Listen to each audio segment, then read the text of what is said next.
السلام علیکم ورحمۃ اللہ وبرکاتہ۔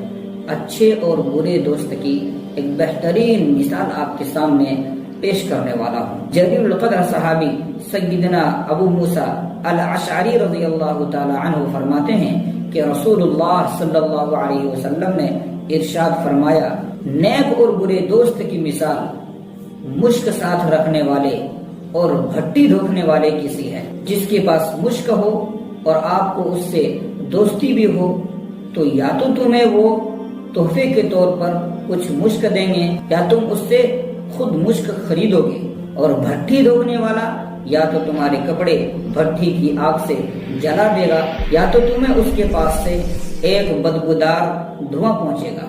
اب اس مثال کا نتیجہ یہ ہوا کہ مٹی بھی اگر گلاب کے نیچے 4 دن تک رہے تو اس مٹی سے بھی گلاب کی خوشبو آنے لگتی ہے۔ اسی طرح اچھے اور برے ساتھی کا آدمی کی طبیعت اور تربیت پر بڑا اثر ہوتا ہے۔ نیک لوگوں سے دوستی اور تعلق رکھنے والا چاہے کتنا بے عمل کیوں نہ ہو، اس کے لیے بالآخر نیکی کی منزل آسان ہو جاتی ہے، اور وہ آہستہ آہستہ بساط خود باعمل اور نیک سیرت بن جاتا ہے۔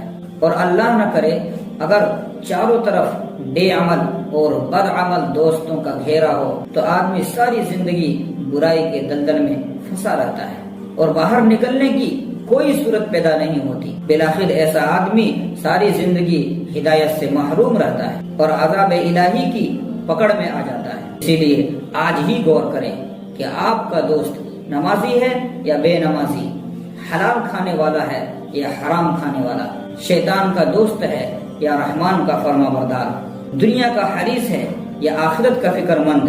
اگر آپ کا دوست نمازی، حلال خور، رحمان کا فرما بردار اور آخرت کا فکر مند ہے تو ایسا دوست سچا اور پکا دوست ہے جو جنت میں بھی آپ کا ساتھ رہے گا۔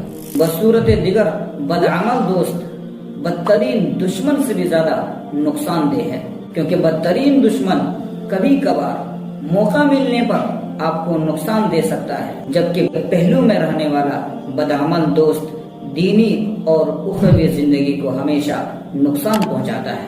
اسی لیے ایسے دوستوں سے پرہیز کریں اور جو نیک صالح ہو، اللہ والے ہو، ایسے دوستوں سے دوستی کریں۔ السلام علیکم ورحمۃ اللہ وبرکاتہ۔